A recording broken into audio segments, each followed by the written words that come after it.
ಶ್ರೀ ಗಣಪತಿ ಶಾರದಾ ಗುರುಭ್ಯೋ ನಮಃ.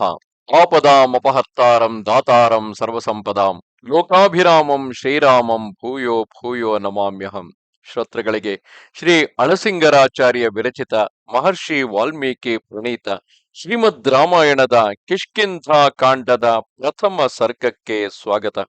ಈ ಸರ್ಗದಲ್ಲಿ ಪಂಪಾ ವರ್ಣನೆಯನ್ನು, ಶ್ರೀರಾಮನ ವಿರಹ ದುಃಖವನ್ನು ಕಾಣಲಿದ್ದೇವೆ.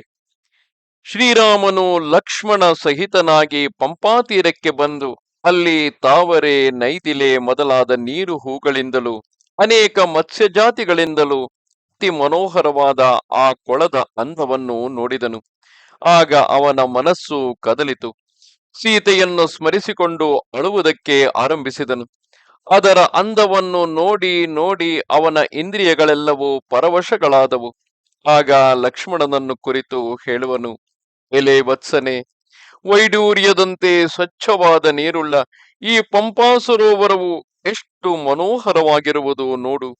ಎಲ್ಲಿ ನೋಡಿದರೂ ನೀರು ಹೂಗಳು ಅರಳಿ ಶೋಭಿಸುತ್ತಿರುವವು. ಸುತ್ತಲೂ ಬಗೆ ಬಗೆಯ ವೃಕ್ಷಗಳು ಬೆಳೆದಿರುವವು. ಲಕ್ಷ್ಮಣ, ಈ ಸರೋವರಕ್ಕೆ ಸೇರಿದಂತೆ ಶೋಭಿಸುತ್ತಿರುವ ಈ ವನ ಪ್ರದೇಶವು ನೋಡುವುದಕ್ಕೆ ಎಷ್ಟು ರಮ್ಯವಾಗಿರುವುದು. ಅದನ್ನು ಆಶ್ರಯಿಸಿರುವ ಮರಗಳು ಶಿಖರಗಳಿಂದ ಕೂಡಿದ ಬೆಟ್ಟಗಳಂತೆ ಎಷ್ಟು ಉನ್ನತಗಳಾಗಿರುವವು ನೋಡಿದೆಯಾ?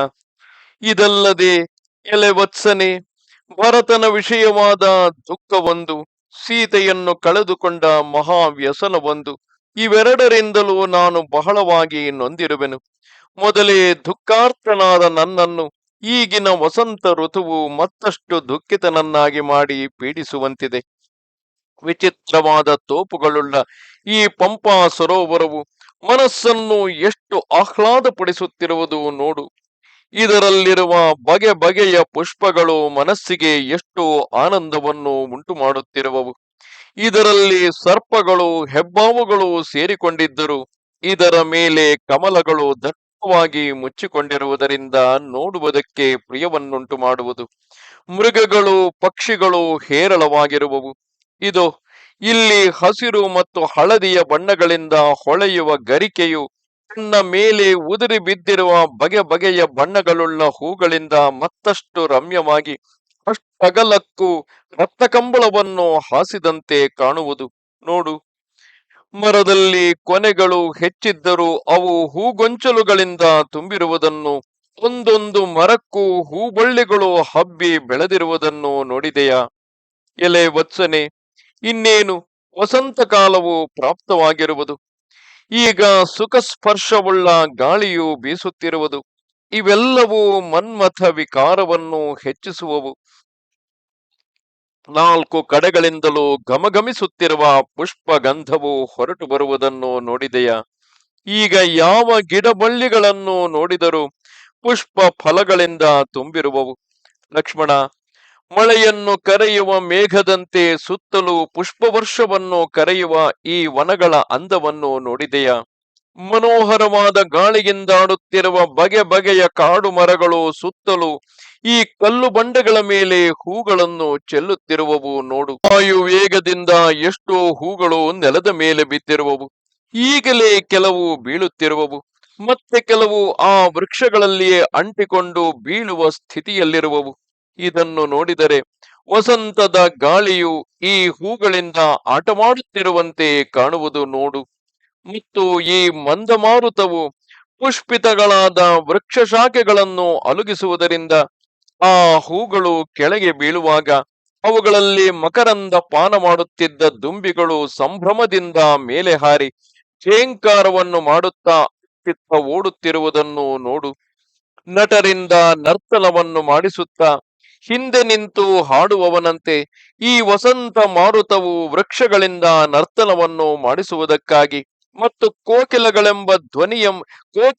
ಧ್ವನಿ ಎಂಬ ಗಾನವನ್ನು ತೋರಿಸುತ್ತಾ ಪರ್ವತ ಗುಹೆಯಿಂದ ಹೊರಟು ಬೀಸುತ್ತಿರುವುದನ್ನು ನೋಡು. ಈ ಗಾಳಿಯು ವೇಗದಿಂದ ಬೀಸುವಾಗ ಅದರ ವೇಗಕ್ಕೆ ಸಿಕ್ಕಿದ ವೃಕ್ಷ ಶಾಖೆಗಳು ಒಂದಕ್ಕೊಂದು ತಗುಲಿ ಒಂದೊಂದಕ್ಕೆ ಸೇರಿಸಿ ಕಟ್ಟಿಟ್ಟಂತೆ ಕಾಣುವವು ನೋಡು. ವತ್ಸ, ಲಕ್ಷ್ಮಣ, ಚಂದನ ರಸದಂತೆ ಶೀತಲವಾಗಿ ಸುಖ ಸ್ಪರ್ಶವುಳ್ಳ ಈ ಗಾಳಿಯು ಎಷ್ಟು ಸುವಾಸನೆಯನ್ನು ಹೊರಡಿಸುತ್ತಿರುವುದು ನೋಡಿದೆಯಾ? ಇದನ್ನು ಅನುಭವಿಸುವವರಿಗೆ ಎಷ್ಟು ಬಳಲಿಕೆಯಾಗಿದ್ದರೂ ನೀಗಿಸುವಂತಿರುವುದು. ಮಕರಂದದ ಸುವಾಸನೆಯುಳ್ಳ ಈ ಮರಗಳಲ್ಲಿ ವೃಕ್ಷಗಳೆಲ್ಲವೂ ಭ್ರಮರ ಧ್ವನಿಗಳೆಂಬ ವ್ಯಾಜದಿಂದ ಕೂಗುವಂತೆ ತೋರುವುದು ನೋಡು. ಮನೋಹರವಾದ ಈ ಬೆಟ್ಟದ ತಪ್ಪಲುಗಳಲ್ಲಿ ಪುಷ್ಪಿತಗಳಾದ ಗಿಡಗಳು ಆ ಬೆಟ್ಟದ ಶಿಖರಗಳೇ ಗೋಚರಿಸದಂತೆ ದಟ್ಟವಾಗಿ ಬೆಳೆದಿರುವುದನ್ನು ನೋಡಿದೆಯಾ? ಈ ಗಿಡಗಳು ಹೂಗಳಿಂದ ತುಂಬಿ ಗಾಳಿಯಿಂದ ಅಲುಗುತ್ತಿರುವಾಗ ಅವುಗಳೊಳಗಿನ ಭ್ರಮರಗಳು ಕೂಗಿಡುತ್ತಿರಲು ಈ ಮರಗಳೆಲ್ಲವೂ ಸೇರಿ ಗಾನ ನರ್ತನಗಳನ್ನು ಮಾಡುವಂತೆ ಕಾಣುವವು. ಪುಷ್ಪಗಳಿಂದ ತುಂಬಿದ ಕೊನೆಗಳುಳ್ಳದ್ದಾಗಿ ಸುತ್ತಲೂ ಕಾಣುತ್ತಿರುವ ಈ ಕರ್ಣಿಕಾರ ವೃಕ್ಷಗಳನ್ನು ನೋಡು. ಸುವರ್ಣಾಲಂಕೃತರಾಗಿ ಪೀತಾಂಬರವನ್ನುಟ್ಟಿರುವ ಪುರುಷರಂತೆ ಕಾಣುತ್ತಿರುವವು. ವತ್ಸ, ಲಕ್ಷ್ಮಣ, ಈ ವಸಂತ ಕಾಲವು ಕಿವಿಗಿಂಪಾದ ಅನೇಕ ಪಕ್ಷಿಗಳ ಕೋಲಾಹಲದಿಂದ ಕೂಡಿದ್ದರು ಮೊದಲೇ ಸೀತಾ ವಿಯೋಗದಿಂದ ಕೊರಗುತ್ತಿರುವ ನನ್ನ ದುಃಖವನ್ನು ಮೇಲೆ ಮೇಲೆ ಹೆಚ್ಚಿಸುತ್ತಿರುವುದು. ಮೊದಲೇ ದುಃಖ ಪೀಡಿತನಾದ ನನ್ನನ್ನು ಈಗ ಮನ್ಮಥನು ಮತ್ತಷ್ಟು ಸಂತಾಪ ಪಡಿಸುವನು. ಇದು ಇಲ್ಲಿ ಕೋಗಿಲೆಯು ಈಗ ತನಗುಂಟಾಗಿರುವ ಸಂತೋಷಾತಿಶಯದ ಗರ್ವದಿಂದ ದುಃಖಿತನಾದ ನನ್ನನ್ನು ಕೂಗಿ ಕರೆದು ಹಂಗಿಸುವಂತೆ ಧ್ವನಿ ಮಾಡುತ್ತಿರುವುದು. ಇದು ಮನೋಹರವಾದ ಈ ನದಿಯ ಬಳಿಯಲ್ಲಿರುವ ಈ ನೀರು ಹಕ್ಕಿಗಳು ಏನೋ ಸಂತೋಷದಿಂದ ಕೂಗಿಡುತ್ತಾ ಮೊದಲೇ ಕಾಮಪೀಡಿತನಾದ ನನ್ನನ್ನು ಮತ್ತಷ್ಟು ಸಂಕಟಪಡಿಸುತ್ತಿರುವವು ನೋಡಿದೆಯಾ? ಮೊದಲು ಸೀತೆಯು ಈ ಆಶ್ರಮದಲ್ಲಿರುವಾಗ ಇದರ ಕೂಗನ್ನು ಕೇಳಿದೊಡನೆ ಕಾಮೋದ್ರೇಕವನ್ನು ಹೊಂದಿ ಆ ಕ್ಷಣವೇ ನನ್ನನ್ನು ಕರೆದು ನನ್ನೊಡನೆ ಯಥೇಚ್ಛವಾದ ಕ್ರೀಡಾ ರಸವನ್ನನುಭವಿಸಿ ಆನಂದಿಸಿದಳಲ್ಲವೇ? ವತ್ಸನೆ, ಚಿತ್ರ ವಿಚಿತ್ರಗಳಾದ ಈ ಪಕ್ಷಿಗಳೆಲ್ಲವೂ ಬಗೆ ಬಗೆಯ ಧ್ವನಿಗಳಿಂದ ಕೂಗುತ್ತಾ ಇಲ್ಲಿ ಸುತ್ತಲೂ ಇರುವ ಗಿಡಬಳ್ಳಿಗಳಲ್ಲಿ ಸೇರಿಕೊಂಡಿರುವವು ನೋಡು. ಇಲ್ಲಿ ಹೆಣ್ಣು ಹಕ್ಕಿಗಳು ತಮಗೊಪ್ಪಿದ ಗಂಡು ಹಕ್ಕಿಗಳೊಡಗೂಡಿ ಎಷ್ಟು ಸಂತೋಷದಿಂದ ಕ್ರೀಡಿಸುತ್ತಿರುವವು. ಈ ಅನುರೂಪ ದಾಂಪತ್ಯವನ್ನು ನೋಡಿ ಆ ಗುಂಪಿನ ಇತರ ಪಕ್ಷಿಗಳೆಲ್ಲವೂ ಸಂತೋಷದಿಂದ ಅಭಿನಂದಿಸುತ್ತಿರುವವು. ಈ ಪಕ್ಷಿ ದಂಪತಿಗಳು ಸಂತೋಷದಿಂದ ಯಥೇಚ್ಛವಾಗಿ ಕ್ರೀಡಿಸುತ್ತಿರುವಾಗ ನಾಲ್ಕು ಕಡೆಗಳಿಂದಲೂ ಹೊರಟು ಬರುತ್ತಿರುವ ಭ್ರಮರ ಧ್ವನಿಯನ್ನು ಕೇಳಿ ಆನಂದದಿಂದ ಮೈ ತಿಳಿಯದೆ ಆ ಧ್ವನಿಯನ್ನನುಸರಿಸಿ ತಾವು ರತಿಕೂಜಿತವನ್ನು ಮಾಡುತ್ತಿರುವವು ನೋಡು. ಅಲ್ಲಲ್ಲಿ ಮರಗಳ ಮೇಲೆ ನೀರು ಕೋಳಿಗಳು ಕೋಗಿಲೆಗಳು ಕೂಗುತ್ತಿರುವುದರಿಂದ ಆಯಾ ಮರಗಳೇ ಧ್ವನಿ ಮಾಡುವಂತೆ ತೋರುತ್ತಾ ನನ್ನನ್ನು ಆಹ್ಲಾದಪಡಿಸುತ್ತಿರುವವು. ವತ್ಸನೆ, ಇನ್ನು ಹೆಚ್ಚಾಗಿ ಹೇಳಿದುದರಿಂದೇನು? ಅಶೋಕ ಪುಷ್ಪಗಳ ಗೊಂಚಲುಗಳೆಂಬ ಕೆಂಡಗಳಿಂದಲೂ ಭ್ರಮರ ಝಂಕಾರವೆಂಬ ಛಟಛಟಾತ್ಕಾರಗಳಿಂದಲೂ ಚಿಗುರುಗಳೆಂಬ ಜ್ವಾಲೆಗಳಿಂದಲೂ ಕೂಡಿ ಜಾಜ್ವಲ್ಯಮಾನವಾಗಿ ಉರಿಯುತ್ತಿರುವ ಈಗಿನ ವಸಂತಾಗ್ನಿಯು ನನ್ನನ್ನು ಸುಡುತ್ತಿರುವುದಲ್ಲ. ಲಕ್ಷ್ಮಣ, ಮುಖ್ಯವಾಗಿ ಸೂಕ್ಷ್ಮವಾದ ಕಣ್ಣೆವೆಗಳಿಂದಲೂ ನುಣುಪಾದ ಕೂದಲುಗಳಿಂದಲೂ ಕಿವಿಗಿಂಪಾದ ಸಲ್ಲಾಪಗಳಿಂದಲೂ ಕೂಡಿದ ಆ ಸೀತೆಯನ್ನು ಕಾಣದಿದ್ದ ಮೇಲೆ ನಾನು ಬದುಕಿಯೂ ಪ್ರಯೋಜನವಿಲ್ಲ. ವತ್ಸನೆ, ಫಲಪುಷ್ಪಗಳಿಂದ ತುಂಬಿದ ತೋಟಗಳಿಂದಲೂ ಇಂಪಾದ ಕೋಕಿಲ ಧ್ವನಿಗಳಿಂದಲೂ ಕಣ್ಣು ಕಿವಿಗಳೆರಡಕ್ಕೂ ಪರಮಾಹ್ಲಾದವನ್ನುಂಟು ಮಾಡುವ ಈ ವಸಂತ ಕಾಲವು ನನ್ನ ಪ್ರಿಯೆಯಾದ ಸೀತೆಗೆ ಬಹಳ ಇಷ್ಟವಾದುದು. ಎಲೆ ವತ್ಸನೆ, ವಸಂತನು ಮನ್ಮಥನಿಗೆ ಪರಮಾಪ್ತನೆಂಬುದು ಈಗ ಚೆನ್ನಾಗಿ ನಿದರ್ಶನಕ್ಕೆ ಬರುವುದು.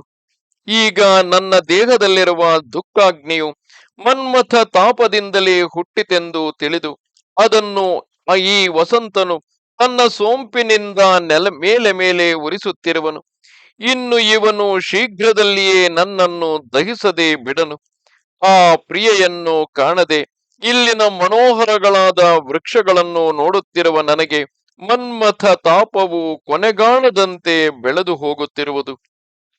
ಆ ಸೀತೆಯನ್ನು ಕಾಣದಿರುವುದರಿಂದಲೇ ನನ್ನ ದುಃಖವು ಕ್ಷಣ ಕ್ಷಣಕ್ಕೂ ಹೆಚ್ಚುತ್ತಿರುವುದು. ಇದರ ಮೇಲೆ ಈಗಲಾದರೂ ಮಂದ ಮಾರುತದಿಂದ ನಾಯಕರಿಗೆ ರತಿಶ್ರಮ ಜನ್ಯವಾದ ಬೆವರನ್ನು ಆರಿಸತಕ್ಕುದಾಗಿಯೂ ಫಲಪುಷ್ಪಗಳಿಂದ ತುಂಬಿ ನೇತ್ರಾನಂದಕರವಾಗಿಯೂ ಇರುವ ಈ ವಸಂತವು ಅದನ್ನು ಮತ್ತಷ್ಟು ಹೆಚ್ಚಿಸುತ್ತಿರುವುದು. ಎಲೆ ವತ್ಸನೆ, ಈ ತಂಗಾಳಿಯ ಕ್ರೂರ ಸ್ವಭಾವವನ್ನು ನೋಡಿದೆಯಾ? ಜಿಂಕೆಯ ಕಣ್ಣುಗಳಂತೆ ಕಣ್ಣುಗಳುಳ್ಳ ಆ ಸೀತೆಯ ವಿಷಯವಾಗಿ ನಾನು ಮೊದಲೇ ಚಿಂತಿಸಿ ಕೊರಗುತ್ತಿರುವೆನು. ಈ ದುರವಸ್ಥೆಯಲ್ಲಿ ಇರುವಾಗಲೂ ನನ್ನಲ್ಲಿ ಸ್ವಲ್ಪವೂ ಮರುಕವಿಲ್ಲದೆ ಈ ವಸಂತ ಮಾರುತವು ನನ್ನನ್ನು ಮೇಲೆ ಮೇಲೆ ಪೀಡಿಸುತ್ತಿರುವುದಲ್ಲ ವತ್ಸನೆ. ಅದು ಅಲ್ಲಲ್ಲಿ ಕುಣಿಯುತ್ತಿರುವ ಈ ನವಿಲುಗಳ ಸೊಗಸನ್ನು ನೋಡಿದೆಯಾ?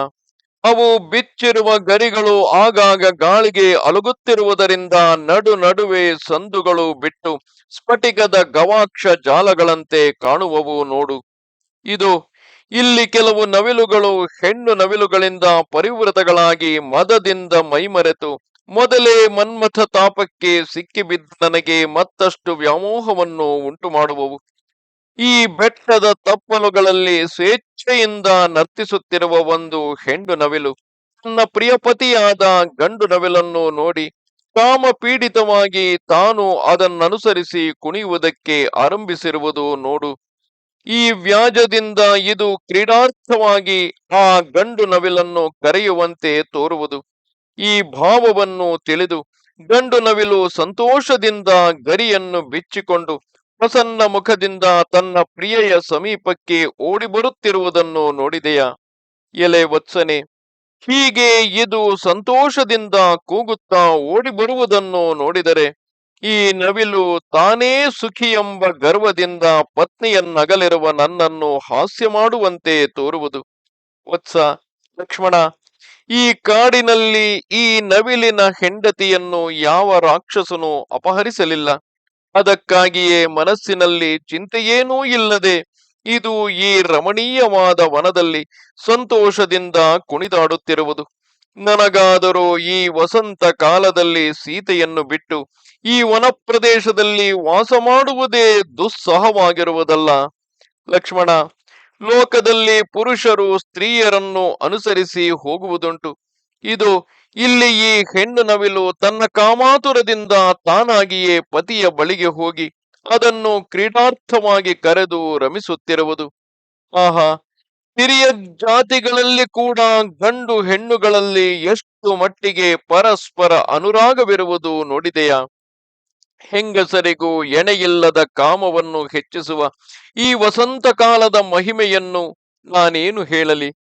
ರಾಕ್ಷಸರಿಂದ ಅಪಹರಿಸಲ್ಪಡದಿದ್ದ ಪಕ್ಷದಲ್ಲಿ ನನ್ನ ಪ್ರಿಯೆಯಾದ ಸೀತೆಯು ಈ ಕಾಲದಲ್ಲಿ ನನ್ನನ್ನು ನೋಡಿದೊಡನೆ ಅರಳಿದ ಕಣ್ಣುಳ್ಳವಳಾಗಿ ಎಷ್ಟೋ ಸಂಭ್ರಮದಿಂದ ನನ್ನಲ್ಲಿಗೆ ಓಡಿ ಬರುತ್ತಿದ್ದಳು. ವತ್ಸ, ಲಕ್ಷ್ಮಣ, ಈ ವಸಂತದಲ್ಲಿ ಕಾಡಿನಲ್ಲಿ ಹೂಗೊಂಚಲುಗಳು ಇಷ್ಟು ಸಮೃದ್ಧವಾಗಿದ್ದರೂ ನನಗೆ ಸ್ವಲ್ಪವೂ ಪ್ರಯೋಜನಕ್ಕೆ ಬಾರದಿರುವವಲ್ಲ. ಈ ಮರಗಳಲ್ಲಿ ಅತ್ಯಂತ ಕಾಂತಿ ವಿಶಿಷ್ಟನಾಗಿರುವ ಹೂಗೊಂಚಲುಗಳು ಬೇಕಾದಷ್ಟು ತುಂಬಿರುವವು. ಇಷ್ಟಾದರೂ ಇವು ನನ್ನ ಭಾಗಕ್ಕೆ ನಿಷ್ಫಲಗಳಾಗಿರುವವು. ಇನ್ನು ಸ್ವಲ್ಪ ಕಾಲದೊಳಗಾಗಿ ಇವು ಮರದಲ್ಲಿಯೇ ಕುಳಿತು ದುಂಬಿಗಳೊಡನೆ ಹಾಗೆಯೇ ನೆಲದ ಮೇಲೆ ಬೀಳುವವು. ಎಲೆ ವತ್ಸನೆ, ಇಲ್ಲಿ ಪಕ್ಷಿಗಳೆಲ್ಲವೂ ಗುಂಪು ಕೂಡಿ ಒಂದನ್ನೊಂದು ಕರೆಯುವಂತೆ ಸಂತೋಷದಿಂದ ಇಂಪಾಗಿ ಕೂಗುತ್ತಿರುವವು ನೋಡು. ಈ ಅನರ್ಥಗಳೆಲ್ಲವೂ ನನಗೆ ಕಾಮವನ್ನು ಹೆಚ್ಚಿಸಿ ನನ್ನನ್ನು ಮರುಳಾಗಿಸುವುದಕ್ಕೆ ಹೊರತು ಬೇರೆಯಲ್ಲ. ಲಕ್ಷ್ಮಣ, ಒಂದು ವೇಳೆ ನನ್ನ ಪ್ರಿಯೆಯಾದ ಆ ಸೀತೆ ಇರುವ ಕಡೆಯಲ್ಲಿಯೂ ಈ ದುಷ್ಟ ವಸಂತವೇ ಪ್ರಾಪ್ತವಾಗಿದ್ದ ಪಕ್ಷದಲ್ಲಿ ಅವಳ ಗತಿಯು ಹೀಗೆಯೇ ಅಲ್ಲವೇ? ಆಗ ಅವಳು ಮೈಮರೆತು ನನಗಿಂತಲೂ ಹೆಚ್ಚಾಗಿ ದುಃಖ ಪಡುವಳು. ಅಥವಾ ಒಂದು ವೇಳೆ ಈ ಸೀತೆಯನ್ನೆತ್ತಿಕೊಂಡು ಹೋದ ರಾಕ್ಷಸನು ಯಾರಿಗೂ ತಿಳಿಯದಿರುವುದಕ್ಕಾಗಿ ಯಾವುದೋ ಒಂದು ಪ್ರದೇಶದಲ್ಲಿ ಅವಳನ್ನು ಬಚ್ಚಿಟ್ಟಿರಬಹುದಾದುದರಿಂದ ಆ ಸ್ಥಳದಲ್ಲಿ ಈ ವಸಂತದ ಕ್ರೌರ್ಯವು ಅಷ್ಟಾಗಿ ಕಾಣಿಸದು. ಇದರಿಂದ ಆಕೆಗೆ ವಸಂತದ ಬಾಧೆಯು ಅಷ್ಟಾಗಿ ತೋರದಿದ್ದರು ಅವಳು ನನ್ನ ಅಗಲಿಕೆಯನ್ನು ಸಹಿಸಿಕೊಂಡು ಹೇಗೆ ಬದುಕಿರುವಳೋ ಎಂದು ನನಗೆ ಸಂದೇಹವು ತೋರಿರುವುದು. ವತ್ಸ, ಲಕ್ಷ್ಮಣ, ಹೀಗಿಲ್ಲದೆ ಒಂದು ವೇಳೆ ಅಲ್ಲಿಯೂ ಈ ವಸಂತದ ಪ್ರಾಬಲ್ಯವೇ ಹೆಚ್ಚಿದ್ದ ಪಕ್ಷದಲ್ಲಿ ಅವಳ ಗತಿಯೇನು? ಇದರ ಮೇಲೆ ಆಕೆಯ ಸುತ್ತಲೂ ಅನೇಕ ರಾಕ್ಷಸರೂ ಸೇರಿ ಹೆದರಿಸುತ್ತಿರುವರು. ಅಯ್ಯೋ ಲಕ್ಷ್ಮಣ, ಶ್ಯಾಮಾಂಗಿಯಾದ ಕಮಲ ದಳದಂತೆ ಕಣ್ಣುಳ್ಳವಳಾಗಿ ಮೃದು ಭಾಷಿಣಿಯಾಗಿರುವ ಆ ಸೀತೆಯು ಈ ವಸಂತ ಋತುವನ್ನು ನೋಡಿ ಹೇಗೆ ತಾನೇ ಬದುಕಿರುವಳು. ಇದನ್ನು ನೋಡಿದರೆ ವ್ಯಥೆಯನ್ನು ತಡೆಯಲಾರದೆ ಅವಳು ಪ್ರಾಣವನ್ನು ಬಿಡುವುದೇ ನಿಜವು. ಆಕೆಯೋ ಮಹಾಪತಿವ್ರತೆ. ನನ್ನ ವಿರಹವನ್ನು ಸಹಿಸಿಕೊಂಡು ಕ್ಷಣ ಮಾತ್ರವಾದರೂ ಅವಳು ಬದುಕಿರಲಾರಳೆಂದೇ ನನ್ನ ಮನಸ್ಸಿಗೆ ತೋರಿರುವುದು. ಆಕೆಯು ನಿಜವಾಗಿ ನನ್ನಲ್ಲಿ ಬಹಳ ಅನುರಾಗವುಳ್ಳವಳು. ನನಗೂ ಆಕೆಯಲ್ಲಿ ಸಂಪೂರ್ಣವಾದ ಅನುರಾಗವು ಹುಟ್ಟಿ ಹೋಗಿರುವುದು. ಎಲೆ ವತ್ಸನೆ, ಪುಷ್ಪದ ಸುವಾಸನೆಯನ್ನು ಹೊಂದಿ ಸುಖ ಸ್ಪರ್ಶವನ್ನುಂಟು ಮಾಡುತ್ತಾ ಶೀತಲವಾಗಿ ಬೀಸುತ್ತಿರುವ ಈ ಮಂದ ಮಾರುತವೂ ಕೂಡ ಆ ಸೀತೆಯ ಸ್ಮರಣೆಯಿಂದ ಕೊರಗುತ್ತಿರುವ ನನಗೆ ಕಾಲಾಗ್ನಿಯಂತೆ ತೋರುತ್ತಿರುವುದು. ಪೂರ್ವದಲ್ಲಿ ನಾನು ಸೀತೆಯೊಡಗೂಡಿರುವಾಗ ಯಾವುದನ್ನು ಪರಮ ಸುಖವೆಂದೆಣಿಸಿದ್ದೆನೋ ಆ ತಂಗಾಳಿಯೇ ಈಗ ಸೀತೆಯನ್ನಗಲಿದ ಕಾಲದಲ್ಲಿ ನನಗೆ ಪರಮ ದುಃಖವನ್ನುಂಟು ಮಾಡುತ್ತಿರುವುದು. ಆದರೆ ಪೂರ್ವದಲ್ಲಿ ನಾನು ಸೀತೆಯನ್ನು ಅಗಲದಿದ್ದಾಗ ಯಾವ ಕಾಗೆಯು ಅಂತರಿಕ್ಷದಲ್ಲಿ ಕ್ರೂರವಾಗಿ ಕೂಗುತ್ತಾ ನನಗೆ ಮುಂದೆ ಬರಬಹುದಾದ ಸೀತಾ ವಿಯೋಗವನ್ನು ಸೂಚಿಸುತ್ತಿತ್ತು, ಅದೇ ವಾಯಸ ಪಕ್ಷಿಯು ಈಗ ಮರದ ಮೇಲೆ ಸಂತೋಷದಿಂದ ಉಬ್ಬಿ ಕೂಗುತ್ತಾ ನನಗೆ ಮುಂದೆ ಬರಬಹುದಾದ ಸೀತೆಯ ಪುನಃ ಸಮಾಗಮವನ್ನು ಸೂಚಿಸುವಂತಿದೆ.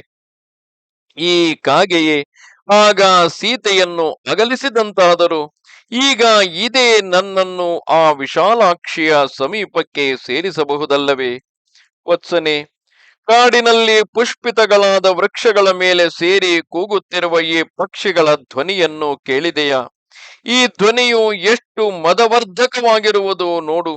ಇದು ಇಲ್ಲಿ ಭ್ರಮರವು ಕಾಮಮದದಿಂದ ಚದರಿ ಓಡುತ್ತಿರುವ ಪ್ರಿಯೆಯನ್ನು ಕಾಮಾತುರನಾದ ನಾಯಕನು ಪಕ್ಕಕ್ಕೆ ಹಿಡಿದು ನಿಲ್ಲಿಸುವಂತೆ ಗಾಳಿಯಿಂದ ಅಲುಗುತ್ತಿರುವ ಈ ತಿಲಕ ವೃಕ್ಷದ ಶಾಖೆಯನ್ನು ವೇಗದಿಂದೇರಿ ಹಿಡಿಯುತ್ತಿರುವುದನ್ನು ನೋಡು. ಎಲೆ ವತ್ಸನೆ, ವಿರಹಿಗಳಿಗೆ ವಿಶೇಷವಾಗಿ ಶೋಕವನ್ನು ಹೆಚ್ಚಿಸುವ ಈ ಅಶೋಕ ವೃಕ್ಷವು ಗಾಳಿಯಿಂದಲುಗುತ್ತಿರುವ ತನ್ನ ಹೂಗೊಂಚಲುಗಳಿಂದ ನನ್ನನ್ನು ಕೈಯಾಡಿಸಿ ಹೀಗಳೆವಂತಿದೆ ನೋಡು. ಇದನ್ನು ನೋಡಿದರೆ ಈ ವೃಕ್ಷವು ನನ್ನನ್ನು ಕೊಲ್ಲುವುದಕ್ಕಾಗಿ ಮನ್ಮಥನು ಸಮೆದಿಟ್ಟಿರುವ ಬಾಣವನ್ನು ನನಗೆ ತೋರಿಸುವಂತಿರುವುದು. ಇದು ಇಲ್ಲಿ ಪುಷ್ಪಿತವಾದ ಮಾವಿನ ಮರವು ಪುಷ್ಪ ಚಂದನಾದಿಗಳಿಂದ ಮೈಯನ್ನಲಂಕರಿಸಿಕೊಂಡು ಗರ್ವದಿಂದುಬ್ಬಿ ನಿಂತಿರುವ ಕಾಮುಕನಂತೆ ತೋರುತ್ತಿರುವುದು ನೋಡು. ಲಕ್ಷ್ಮಣ, ಈ ಪಂಪಾ ತೀರದಲ್ಲಿ ಸಾಲಾಗಿರುವ ಚಿತ್ರ ವಿಚಿತ್ರಗಳಾದ ಈ ವನ ಪರಂಪರೆಗಳಲ್ಲಿ ಅಲ್ಲಲ್ಲಿ ಎಷ್ಟೋ ಮಂದಿ ಕಿನ್ನರರು ಕೂಡ ಸ್ವೇಚ್ಛೆಯಿಂದ ವಿಹರಿಸುತ್ತಿರುವರು ನೋಡು. ಇದು ಇಲ್ಲಿ ಸುತ್ತಲೂ ಸುವಾಸನೆಯನ್ನು ಹೊರಡಿಸುತ್ತಿರುವ ತಾವರೆಗಳು ಈ ಸರೋವರದ ನೀರಿನ ಒಂದೊಂದು ತರಂಗದ ಮೇಲೆಯೂ ಕಾಣುತ್ತಾ ಒಂದೊಂದಲೆಯಲ್ಲಿಯೂ ಪ್ರತಿಬಿಂಬಿಸಿರುವ ಬಾಲಸೂರ್ಯನಂತಿರುವುದು ನೋಡು. ಎಲೆ ವತ್ಸನೆ, ಈ ಸರೋವರದ ತಿಳಿನೀರಿನ ಸೊಗಸನ್ನು, ಇದರಲ್ಲಿರುವ ಪದ್ಮ ಸೌಗಂಧಿಕಾದಿ ಪುಷ್ಪಗಳ ಸಮೂಹವನ್ನು, ಇದರಲ್ಲಿ ಕಿವಿಗಿಂಪಾಗಿ ಕೂಗುತ್ತಿರುವ ಹಂಸ ಕಾರಂಡವಾದಿ ಜಲಪಕ್ಷಿಗಳ ಸಮೃದ್ಧಿಯನ್ನು ನೋಡಿದೆಯಾ? ಭ್ರಮರ ಸಮೂಹಗಳಿಂದ ತುಂಬಿ ಬಾಲಸೂರ್ಯ ಬಿಂಬಗಳಂತೆ ತೋರುತ್ತಿರುವ ಈ ಕಮಲಗಳು ಪಂಪಾ ಸರೋವರದ ನೀರೇ ಕಣ್ಣಿಗೆ ಕಾಣದಂತೆ ಸುತ್ತಲೂ ಮುಚ್ಚಿಕೊಂಡಿರುವುದನ್ನು ನೋಡಿದೆಯಾ? ಮತ್ತು ಅನೇಕ ಚಕ್ರವಾಕ ಪಕ್ಷಿಗಳಿಂದ ಕೂಡಿ ವಿಚಿತ್ರವಾದ ತೀರ ವನಗಳಿಂದ ಪರಿವೃತವಾಗಿ ನೀರು ಕುಡಿಯುವುದಕ್ಕೆ ಬಂದ ಆನೆಗಳೇ ಮೊದಲಾದ ಮೃಗಗಳ ಹಿಂಡಿನಿಂದ ಶೋಭಿಸುವ ಈ ಪಂಪಾ ಸರೋವರವು ಎಷ್ಟು ಮನೋಹರವಾಗಿರುವುದು ನೋಡು. ಎಲೆ ವತ್ಸನೆ, ಗಾಳಿಯಿಂದಾಡುತ್ತಿರುವ ಅಲೆಗಳ ಪೆಟ್ಟಿಗೆ ಸಿಕ್ಕಿ ಕಷೆಯಿಂದ ಹೊಡೆಯಲ್ಪಟ್ಟವರಂತೆ ನಡುಗುತ್ತಿರುವ ಈ ಕಮಲಗಳನ್ನು ನೋಡಿದೆಯಾ? ಲಕ್ಷ್ಮಣ, ಕಮಲ ದಳದಂತೆ ಕಣ್ಣುಳ್ಳವಳಾಗಿಯೂ ಯಾವಾಗಲೂ ಇಂತಹ ಕಮಲಗಳಲ್ಲಿ ಅತ್ಯಾದರವುಳ್ಳವಳಾಗಿಯೂ ಇರುವ ಆ ಸೀತೆಯನ್ನು ನೋಡದೆ ಹೀಗೆ ಬದುಕಿರುವುದೇ ನನಗೆ ಇಷ್ಟವಾಗಿಲ್ಲ. ಆಹಾ, ಈ ಮನ್ಮಥನ ಕ್ರೌರ್ಯವನ್ನು ನಾನು ಏನೆಂದು ಹೇಳಲಿ? ಆತನ ಕುಟಿಲ ಬುದ್ಧಿಯನ್ನು ನೋಡಿದೆಯಾ? ಮಂಗಳಾಂಗಿಯಾದ ಆ ಸೀತೆಯು ಈಗ ಎಲ್ಲಿಯೋ ಕಣ್ಮರೆಯಾಗಿದ್ದುಕೊಂಡು ಪುನಃ ಸಿಕ್ಕುವ ಹಾಗಿಲ್ಲದಿದ್ದರು ಆಗಾಗ ಮನ್ಮಥನು ನನ್ನನ್ನು ಸಂಕಟಪಡಿಸುವುದಕ್ಕಾಗಿಯೇ ಗೋಚರಲಾಗಿರುವ ಸೀತೆಯನ್ನು ನನ್ನ ಸ್ಮರಣೆಗೆ ತರುತ್ತಿರುವನು. ಪುಷ್ಪಿತಗಳಾದ ವೃಕ್ಷಗಳುಳ್ಳ ಈ ವಸಂತವು ಮಾತ್ರ ಬಾರಿ ಬಾರಿಗೂ ನನ್ನ ಮುಂದೆ ನಲಿದು ನನ್ನ ಪ್ರಾಣಗಳನ್ನು ಪೀಡಿಸದಿದ್ದ ಪಕ್ಷದಲ್ಲಿ ನಾನು ಹೇಗಾದರೂ ಈಗ ಪ್ರಾಪ್ತವಾಗಿರುವ ಮನ್ಮಥ ಪೀಡೆಯನ್ನು ಸಹಿಸಿಕೊಳ್ಳಬಲ್ಲೆನು. ಆ ಸೀತೆಯು ನನ್ನೊಡನೆ ಕಲೆತಿರುವಾಗ ನನ್ನ ಮನಸ್ಸಿಗೆ ಯಾವ ಯಾವ ವಸ್ತುಗಳು ಇಂಪನ್ನು ಕೊಡುತ್ತಿದ್ದವೋ ಅವುಗಳೇ ಈಗ ನನಗೆ ಬಹಳ ದುಃಖಕರಗಳಾಗಿ ಪರಿಣಮಿಸಿರುವವು. ವತ್ಸ, ಲಕ್ಷ್ಮಣ, ಈ ಕಮಲದ ಮೊಗ್ಗಿನ ಮೇಲಿನ ಗರಿಗಳನ್ನು ನೋಡುವಾಗ ನನ್ನ ದೃಷ್ಟಿಯು ಆ ಸೀತೆಯ ನೇತ್ರಗಳನ್ನು ಸ್ಮರಣೆಗೆ ತಂದು ನನ್ನನ್ನು ಸಂಕಟಪಡಿಸುತ್ತಿರುವುದು. ಕಮಲದ ಕಿಂಜಲ್ಕಗಳೊಡಗೂಡಿ ಅಲ್ಲಲ್ಲಿ ಮರಗಳ ಸಂದಿನಿಂದ ನುಗ್ಗಿ ಬರುತ್ತಿರುವ ಈ ವಾಯುವು ಸೀತೆಯ ನಿಟ್ಟುಸಿರಿನಂತೆ ಸುಗಂಧ ವಿಶಿಷ್ಟವಾಗಿ ಬೀಸುತ್ತಿರುವವು. ಇದು ಇತ್ತಲಾಗಿ ಈ ಪಂಪೆಯ ದಕ್ಷಿಣ ದಿಕ್ಕಿನ ಬೆಟ್ಟದ ತಪ್ಪಲಿನಲ್ಲಿ ಒಂದು ಕರ್ಣಿಕಾರ ಲತೆಯು ಚೆನ್ನಾಗಿ ಪುಷ್ಪಿಸಿ ಎಷ್ಟು ಮನೋಹರವಾಗಿ ಕಾಣಿಸುವುದು ನೋಡು.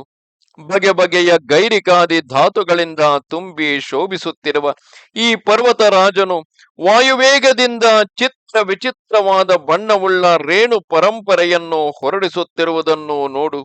ಇದು ಈ ಬೆಟ್ಟದ ತಪ್ಪಲುಗಳು ಸುತ್ತಲೂ ಪುಷ್ಪಿತಗಳಾಗಿ ಎಣೆಯಿಲ್ಲದೆ ಶೋಭಿಸುತ್ತಿರುವ ಮುತ್ತುಗದ ಗಿಡಗಳಿಂದ ಜ್ವಾಲೆಗೆ ಸಿಕ್ಕಿ ಉರಿಯುವಂತೆ ಕಾಣುವವು ನೋಡು. ಇದು ಈ ಪಂಪಾ ತೀರದಲ್ಲಿ ಹುಟ್ಟಿ ಒಂದಕ್ಕೊಂದಕ್ಕೆ ಹೆಣೆದಂತೆ ಒತ್ತಾಗಿ ಬೆಳೆದು ನಾಲ್ಕು ಕಡೆಗಳಿಗೂ ಮಕರಂದದ ಸುವಾಸನೆಯನ್ನು ಹೊರಡಿಸುತ್ತಿರುವ ಹೂಗಿಡಗಳನ್ನು ನೋಡು. ಮಾಲತಿ, ಮಲ್ಲಿಗೆ, ಕಣಿಗಿಲೆ, ತಾಳೆ, ವಾಸಂತಿಕೆ, ನೀರ್ಗುಂಡಿ, ಮೊಲ್ಲೆ, ಆದಿರ್ಮುಕ್ತೆ, ನಾಗಕೇಸರಿ, ಕಡವು, ಖರ್ಚೂರ, ಪದ್ಮಕರ್ಣಿ ಮುಂತಾದ ಪುಷ್ಪಲತೆಗಳನ್ನು ಮತ್ತು ಸಿಂಹದ ಕೇಸರಗಳಂತೆ ಹೊಂಬಣ್ಣವಾಗಿ ಕಾಣುತ್ತಿರುವ ಈ ಲೋದ್ರ ಪುಷ್ಪಗಳನ್ನು, ಅಂಕೋಲೆ, ಗೋರಂಟೆ, ಪಾರಿಭದ್ರಕ, ಮಾವು, ಪಾದರಿ, ಕೋವಿದಾರ ಮುಂತಾದ ಹೂಗಿಡಗಳನ್ನು ನೋಡು. ಸುಗಂಧ ಪೂರ್ಣಗಳಾದ ಮಾಧವೀ ಲತೆಗಳು, ಮೊಲ್ಲೆಯ ಪೊದರುಗಳು, ನಕ್ತಮಾಲಗಳು, ಮಧುವೃಕ್ಷಗಳು, ವಕುಳ, ಸಂಪಗೆ, ತಿಲಕ, ನಾಗಕೇಸರಿ, ಕಡವು, ಪುಷ್ಪಿತಗಳಾದ ಖರ್ಜೂರಗಳು, ಪದ್ಮಪರ್ಣಿ, ನೀಲಾಶೋಕಗಳು, ಗೋವಿದಾರ, ಅರ್ಜುನ ಮೊದಲಾದ ಬಗೆ ಬಗೆಯ ಗಿಡಗಳು ಈ ಬೆಟ್ಟದ ತಪ್ಪಲುಗಳಲ್ಲಿ ಶೋಭಿಸುತ್ತಿರುವವು ನೋಡು. ಕೇದಕೆ, ಉದ್ದಾಲಕ, ಶಿಂಶುಪ ವೃಕ್ಷಗಳು, ಆಲ, ಬೂರುಗ, ಅರಳಿ, ಮುತ್ತುಗ, ಕೆಂಪು ಗೋರಂಟಿ, ಕೆನಿಷ, ನಕ್ತಮಾಲ, ಸ್ಪಂದನ ಮೊದಲಾದ ಈ ವೃಕ್ಷ ವಿಶೇಷಗಳೆಲ್ಲವೂ ಪುಷ್ಪ ಭರಿತಗಳಾಗಿ ಪುಷ್ಪಿತಗಳಾದ ಬೇರೆ ಬೇರೆ ಹೂಬಳ್ಳಿಗಳಿಂದ ಪರಿವೇಷ್ಟಿತಗಳಾಗಿ ಎಷ್ಟೋ ಸೊಗಸನ್ನು ಬೀರುತ್ತಿರುವವು. ಎಲೆ ವತ್ಸನೆ, ಪಂಪಾ ತೀರದಲ್ಲಿ ತಂಗಾಳಿಯಿಂದ ಅಲುಗಿಸಲ್ಪಟ್ಟು ನೇತ್ರಾನಂದಕರಗಳಾದ ಈ ಬಗೆ ಬಗೆಯ ವೃಕ್ಷಗಳನ್ನು ಸಮೀಪದಲ್ಲಿರುವ ಈ ಬಳ್ಳಿಗಳು ಕಾಮೋದ್ರೇಕದಿಂದ ಮತ್ತರಾದ ಉತ್ತಮ ಸ್ತ್ರೀಯರು ತಮ್ಮ ಪ್ರಿಯರನ್ನು ಒಪ್ಪಿಕೊಳ್ಳುವಂತೆ ಎಡಬಿಡದೆ ಸುತ್ತಿಕೊಂಡು ಹಬ್ಬಿ ಬೆಳೆದಿರುವುದನ್ನು ನೋಡು. ಇದು ಈ ತಂಗಾಳಿಯು ಗಿಡದಿಂದ ಗಿಡಕ್ಕೂ, ಬೆಟ್ಟದಿಂದ ಬೆಟ್ಟಕ್ಕೂ, ವನದಿಂದ ವನಕ್ಕೂ ಪ್ರವೇಶಿಸುತ್ತಾ ಬಗೆ ಬಗೆಯ ಮದ್ಯ ರಸವನ್ನು ಕುಡಿದು ಮತ್ತೇರಿರುವ ಪುರುಷನಂತೆ ಮಂದಗತಿಯಿಂದ ಬೀಸುತ್ತಿರುವುದನ್ನು ನೋಡು. ಇಲ್ಲಿ ಕೆಲವು ಗಿಡಗಳು ಯಥೇಚ್ಛವಾದ ಪುಷ್ಪಗಳಿಂದ ತುಂಬಿ ಸುತ್ತಲೂ ಮಕರಂದ ಗಂಧವನ್ನು ಹರಡುತ್ತಿರುವವು.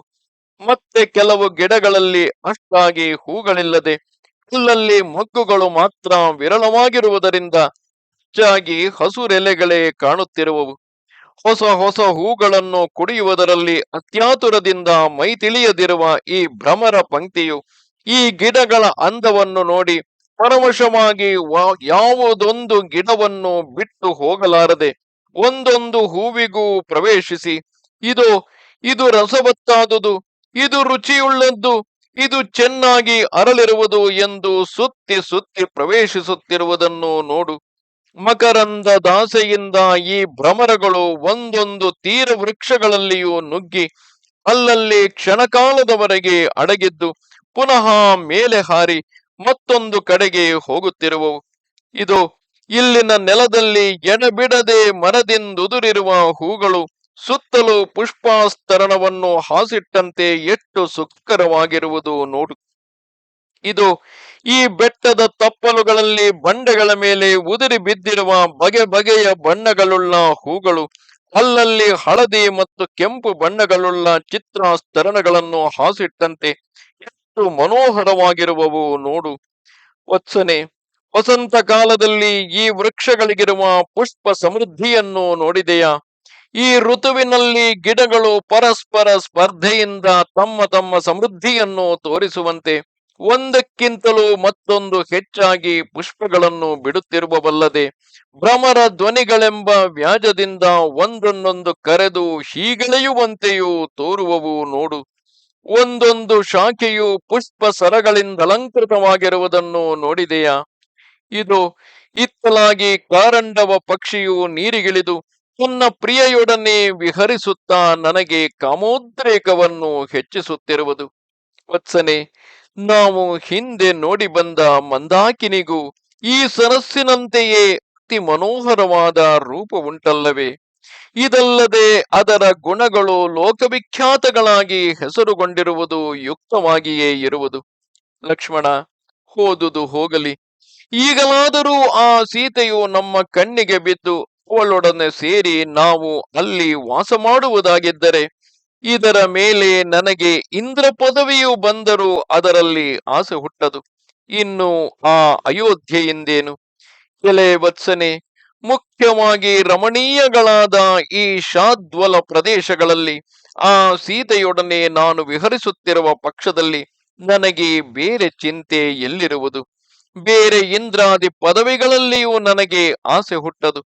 ಬಗೆ ಬಗೆಯ ಹೂಗಳಿಂದಲೂ ಮನೋಹರವಾದ ಎಲೆಗಳಿಂದಲೂ ಕೂಡಿದ ಈ ವೃಕ್ಷಗಳು ಸೀತಾ ವಿಯುಕ್ತನಾದ ನನಗೆ ಹುಚ್ಚು ಹಿಡಿಸುವಂತಿರುವವು.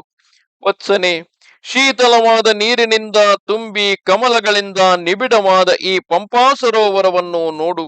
ಇದರಲ್ಲಿ ಚಕ್ರವಾಕಗಳು, ಕಾರಂಡವಗಳು, ನೀರು ಕೋಳಿಗಳು, ಕ್ರೌಂಚಗಳು ಎಷ್ಟು ಹೇರಳವಾಗಿರುವವು ನೋಡಿದೆಯಾ? ಇದರ ತೀರ ಪ್ರದೇಶಗಳಲ್ಲಿ ಸುತ್ತಲೂ ಅನೇಕಾನೇಕವಾಗಿ ಹಂದಿ, ಹುಲ್ಲೆ ಮುಂತಾದ ಮೃಗ ಜಾತಿಗಳು ಸಂತೋಷದಿಂದ ಸಂಚರಿಸುತ್ತಿರುವವು. ಇದರಲ್ಲಿ ಅನೇಕ ಪಕ್ಷಿಗಳು ಕಿವಿಗಿಂಪಾಗಿ ಕೂಗುತ್ತಿರುವುದರಿಂದ ಇದಕ್ಕೆ ಮೇಲೆ ಮೇಲೆ ಶೋಭಾತಿಶಯವು ಹೆಚ್ಚುತ್ತಿರುವುದು. ವತ್ಸನೆ, ಹೀಗೆ ಸಂತೋಷದಿಂದ ಕೂಗಿಡುತ್ತಿರುವ ಈ ಬಗೆ ಬಗೆಯ ಪಕ್ಷಿಗಳೆಲ್ಲವೂ ನನ್ನ ಮನಸ್ಸಿನ ಕಾಮವನ್ನು ಹೆಚ್ಚಿಸುತ್ತಿರುವವಲ್ಲ.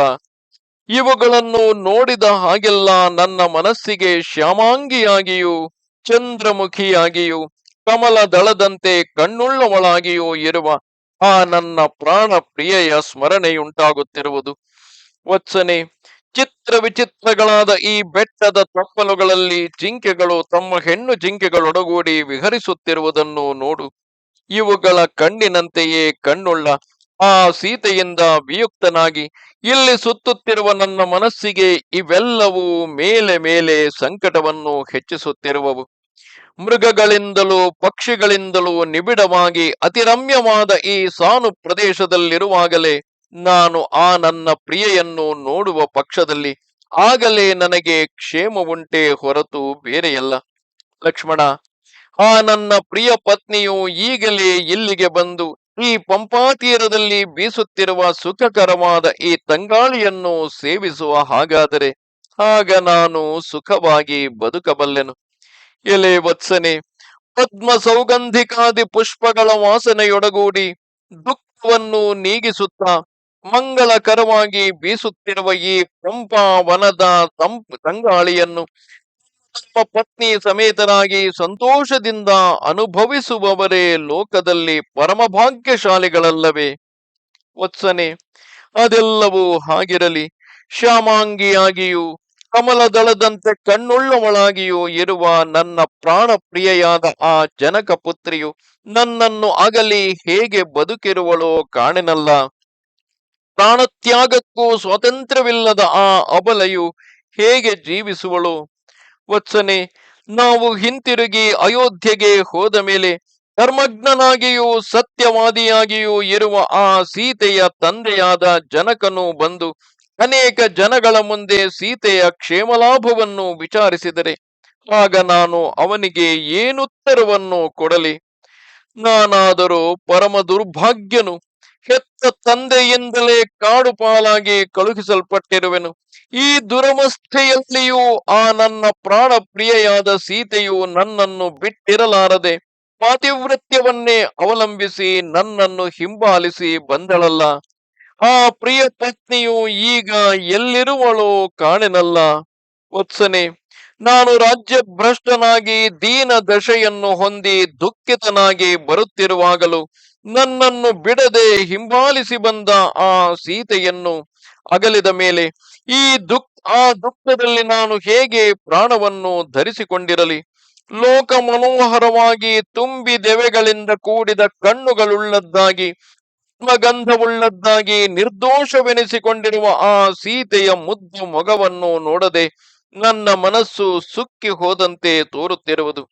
ಸ್ವಾಭಾವಿಕವಾದ ಮಂದಹಾಸದಿಂದಲೂ ಆಗಾಗ ಸಕಾರಣವಾದ ಮುಗುಳ್ನಗೆಯಿಂದಲೂ ಕೂಡಿ ಕಿವಿಗಿಂಪಾಗಿಯೂ ಹಿತವಾಗಿಯೂ ಇರುವ ಆ ಸೀತೆಯ ಎಣೆಯಿಲ್ಲದ ಮುದ್ದು ಮಾತುಗಳನ್ನು ನಾನು ಪುನಃ ಯಾವಾಗ ಕೇಳುವೆನು?